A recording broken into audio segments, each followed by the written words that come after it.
नमस्कार, मधुशाज रेसिपीमध्ये तुम्हा सर्वांचे खूप मनापासून स्वागत.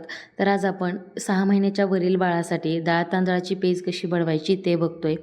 एकदा का बाळ 6 महिन्याचं झालं की आपण त्याला वरचं अन्न द्यायला सुरुवात करतो आणि अन्न जेव्हा वरचं सुरू करतो तेव्हा प्रत्येक आईलाच हा प्रश्न पडतो की प्रत्येक वेळी बाळाला वेगवेगळं काय खायला द्यायचं, तितकंच ते पौष्टिकसुद्धा असायला हवं आणि पचायलासुद्धा हलकं असायला हवं. तर इथं मी आपण डाळ तांदळाची पेज अगदी घरी आणि साध्या पद्धतीने बनवतोय. तर इथं मी 1 वाटी तांदूळ घेतलेत आणि अर्धी वाटी मूग डाळ घेतले. अगदी हा साधा तांदूळ वापरला आहे. जितका साधा तांदूळ तुम्ही वापराल तितकी पेज छान आणि मऊसर तयार होते. जर तुम्ही एकदम भारी क्वालिटीचा किंवा वेगळा तांदूळ वापरला तर तांदूळ पटकन बारीक होत नाही आणि त्याची जी पावडर आहे ती कडक होते, त्यामुळे ती व्यवस्थित होत नाही आणि त्याची पेस्टसुद्धा व्यवस्थित होत नाही. त्यामुळे साधा तांदूळ वापरायचा. तर इथे मी तांदूळ आणि डाळ स्वच्छ धुवून एका चाळणीवरती व्यवस्थित नितळत ठेवलेत. आता एक 10 मिनटं हे छान अशा नितळत ठेवूया आणि यामधलं पूर्ण पाणी नितळल्यानंतर मग आपण हे कॉटनच्या कपड्यावरती पसरून ठेवूयात. आता हे बघा, मी छान असे कॉटनच्या कपड्यावरती पसरवून घेतलेत आणि 1-2 तास हे छान असेच आपण फॅनखाली वाळवून घेऊयात. मध्ये मध्ये याला हात देत राहा म्हणजे सगळीकडून डाळ आणि तांदूळ व्यवस्थित सुकले जातील. आणि 2 तासामध्ये छान असे सुकून होतात. तुम्ही बघू शकता तांदूळ अगदी पटकन सुकला आहे, पण डाळ सुकायला थोडीशी वेळ लागते.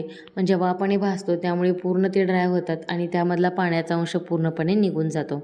तर ते छान असे सुकले. मी याला वेगवेगळ्या डिशमध्ये काढून घेते आणि मग हे आपण छान असे भाजून घेऊयात. धुतल्यानंतर तांदूळ अगदी पांढरा शुभ्र होतो आणि असं नाही आहे की तुमचं बाळ खाणार आहे म्हणून तुम्ही वेगवेगळ्या क्वालिटीचा किंवा एकदम भारी तांदूळ वापरू शकता. अगदी साध्या तांदळाचीच पेस्ट छान होते आणि पावडरसुद्धा छान तयार होते. आता इथे मी सुरुवातीला तांदूळ भाजून घेते. तांदूळ थोड्या प्रमाणामध्ये आहे त्यामुळे एकाच बॅचमध्ये मी हा छान असा भाजून घेते.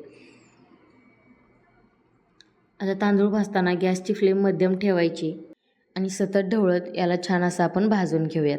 अगदी छान असा फुलेपर्यंत तांदूळ आपल्याला भाजून घ्यायचा आहे. गॅसची फ्लेम अजिबात हाय किंवा कमी करायची नाही आहे. मध्यम फ्लेमवरतीच तांदूळ आपल्याला छान असा भाजून घ्यायचा आहे.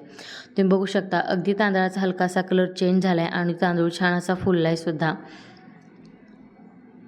आता अजून 1-2 मिनटे मी याला भाजून घेते आणि हा भाजलेला तांदूळ आता आपण एका कॉटनच्या कपड्यावरती काढून घेऊयात.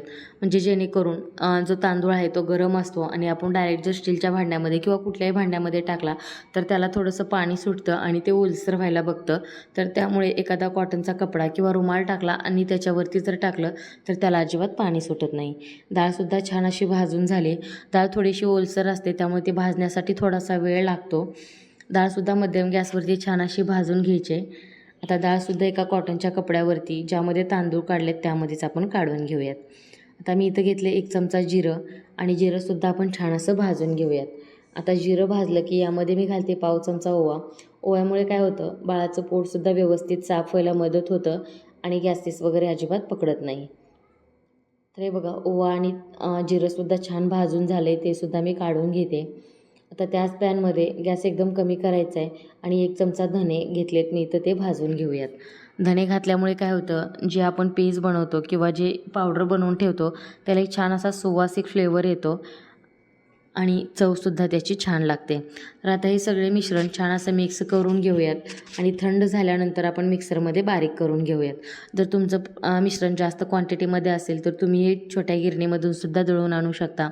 पण मी तर थोड्या प्रमाणामध्ये बनवले त्यामुळे मी घरीच मिक्सरमध्ये बारीक करून घेते. आता हे मिश्रण मिक्सरमध्ये बारीक केल्यानंतर तुम्ही परत एकदा याला चाळणीने चाळून घ्या. जर तुम्ही गिरणीमधून दळून आणलं तर चाळायची गरज नाही आहे, पण जर तुम्ही हे मिश्रण मिक्सरला दळताय तर तुम्हाला ते चाळून घेणं गरजेचं आहे. पूर्णपणे थंड झाल्यानंतर मगच हे मिश्रण तुम्ही मिक्सरला बारीक करून घ्या. हे बघा, मी याची छान अशी पावडर करून घेतली. फार अशी बारीकही करायची नाही, अगदी पिठासारखी. जसा आपला बारीक रवा असतो त्या प्रमाणामध्ये हे मिश्रण आपल्याला तयार करून घ्यायचं आहे. तुम्ही जर फार असं पिठासारखी पावडर बनवली तर ती पेस्ट बनवताना त्याच्या गुठळ्या होतात आणि फारच अशी चिकट पेस्टसुद्धा आपली तयार होते. तर आता 6 महिन्याचं बाळ आहे तुमचं, तर त्यासाठी त्या पिठापासून पेज कशी बनवायची ते आपण बघूया.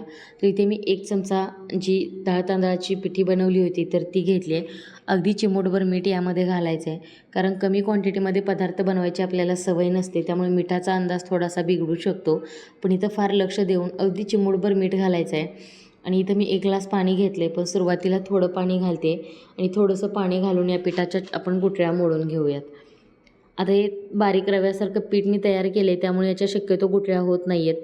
आणि नंतर यामध्ये राहिलेला पूर्ण पाणी घालून छान असं मिक्स करून घेऊयात. थंड पाण्यामध्येच हे पीठ आपल्याला मिक्स करायचं आहे, म्हणजे यामध्ये गुठळ्या होणार नाहीत. आणि आता हे मिश्रण गॅसवरती ठेवून आपण छान असं शिजवून घेऊयात. आता हे मिश्रण गॅसवरती ठेवल्यानंतर याला सतत ढवळत राहायचं. जर तुम्ही लक्ष नाही दिलं तरीसुद्धा यामध्ये गुठळ्या होतात आणि ती पेज बाळाला व्यवस्थित खाता येणार नाही. जोपर्यंत मिश्रण छान असं शिजत नाही किंवा उकळत नाही तोपर्यंत याला कंटिन्यू ढवळत राहायचं, म्हणजे पेज अगदी एकसारखी आणि एकदम स्मूथ अशी तयार होते. आता जर तुमचं बाळ 6 महिन्याचं किंवा त्याच्यापेक्षा थोडंसं मोठं असेल तर तुम्ही यामध्ये पिठाचं प्रमाण वाढवू शकता. आणि हे बघा, ही छान अशी पेज उकळून तयार झाली. जर तुम्ही सुरुवातीलाच ही पेज देणार असाल तर या पद्धतीची पेज तुम्ही देऊ शकता. एकदम पातळ अशी पेज द्यायची. आणि जर तुमचं बाळ त्याच्यापेक्षा थोडंसं मोठं किंवा 6-7 महिन्याचं 1 वर्षाचं आहे तर तुम्ही थोडीशी अजून शिजवून जराशी घट्टसर करून मग ती बाळाला देऊ शकता. हे बघा, अशा पद्धतीची पेज आपली तयार झाली. आणि 1 चमचा पेजमध्ये बरोबर 1 चमचा पिठामध्ये बरोबर 1 वाटी पेज तयार होते. म्हणजे तुमच्या बाळाला एके वेळ तुम्ही तेवढी पेज देऊ शकता, इतक्या प्रमाणामध्ये ही पेज तयार होते. आणि बघा, एकदम छान अशी पेज आपली तयार झाली. आता छान अशी मी एका बाटीमध्ये काढून घेते. आता यावरती घालायचे वरून अर्धा चमचा छान असं साजूक तूप. तुम्ही बाळाला कोणताही पदार्थ देताना कुठलीही पेज असो त्यामध्ये थोडंसं तूप घालायचं, म्हणजे ती पचायला हलकी होते आणि त्याची चवसुद्धा छान लागते. तर या अगोदर मी अशी सेम पद्धतीने नाचणीची पेज कशी बनवायची याचीसुद्धा रेसिपी शेअर केली. त्याचीसुद्धा मी लिंक डिस्क्रिप्शनमध्ये देते. जर तुम्ही व्हिडिओ पाहिला नसेल तर तोसुद्धा नक्की पाहून घ्या, तुम्हाला उपयोगी ठरेल. आणि तांदळाची पेजसुद्धा करायला तितकी सोपी आहे आणि बाळालासुद्धा देण्यासाठी खूप पौष्टिक आहे आणि पचायलासुद्धा तितकीच हलकी आहे. त्यामुळे तुम्हीसुद्धा अशा पेज बाळासाठी नक्कीच तयार करून ठेवा आणि बाळाला आयत्या वेळी तुम्हाला बनवून द्यायलासुद्धा सोपं पडेल. आणि तुम्हाला ही डाळ तांदळाची पेज ही रेसिपी कशी वाटली हे सुद्धा मला कमेंट करून नक्की सांगा. आणि अशाच खूप साऱ्या पारंपरिक आणि बेबी फूडच्या रेसिपीज पाहण्यासाठी आपल्या मधुशाज रेसिपी या चॅनलला नक्की सबस्क्राईब करा. आणि व्हिडिओ पाहिल्याबद्दल धन्यवाद.